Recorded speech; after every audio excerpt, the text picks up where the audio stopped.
This is Brad behind me, this is my audience. Thank you, Brad. My name's Conrad and I'm going to be talking about James Naismith, the inventor of basketball. And just really wanted to say that I want to inform the audience of who the inventor of basketball was and to stimulate how much credit he actually needs to deserve. And just really want to know how many people actually have heard or know about James Naismith, and how many people actually have an understanding of how basketball fully works. As a student, as an athlete, and as a student athlete, have you ever really deeply looked into how sports were created and who created the sports?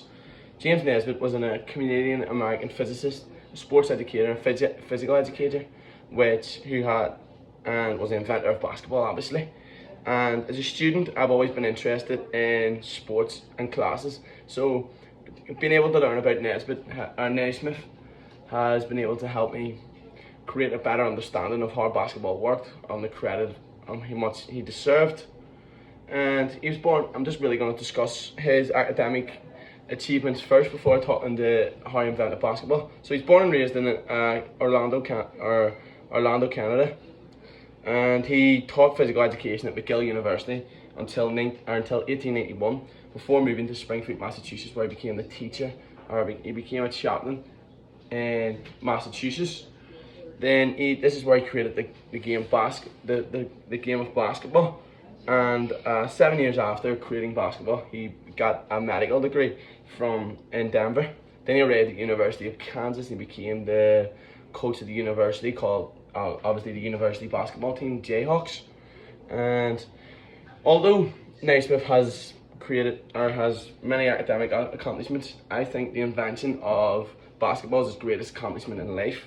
And him creating basketball actually came around by a weird thing. It was just one day they were having a meeting, and his manager turned around to him and said,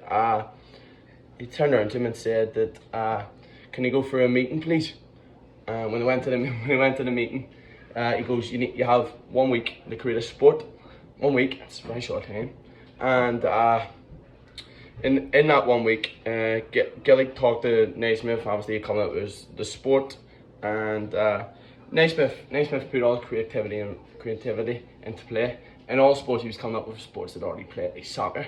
So one day, he asked the janitor for 2 peach baskets and a soccer ball, and he nailed the peach baskets. So I'm stuttering my words.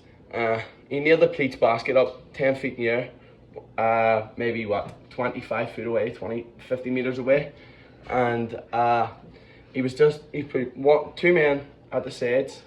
So when you put it in, you had to get it out. But then he came up with the invention of putting a hole at the bottom so it could just fall it.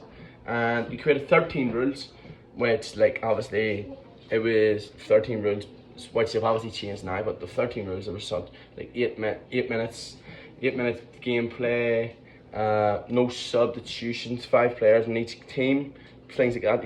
You couldn't tackle, and but I was thinking basketballs came a long way now from just 2 peach baskets and a soccer ball. Like, Naismith was alive to be able to see the first time that the basketball was implemented to the Olympics, and it was Naismith and other coaches who pushed the game into greater performance. And it used to be basketball used to just between YMCA colleges, but then one day, University of Iowa, when working with the University of Iowa, Naismith contacted the University of Chicago to see if they wanted to have an experimental game. The University of Chicago won 15-12 to Iowa, and Naismith obviously, as I said, lived to see the Olympics, and it's now arguably the second biggest sport in America behind American football. And I was just wanted to say, pretty much, you've now seen how much Naismith has impacted people's lives, and a sport that has been over 200 years long. And even if you're not interested in basketball, we all know how it feels to do something that you get complimented on numerous times. And you can now see how much effort and how much time that Naismith actually put in. I know it's only a week, but it took many years to experimentally export how the sport was actually going to be played. And a quote that Naismith said was the invention of basketball was not only an accident, it was developed to meet a need. Those boys simply would not play drop the handkerchief.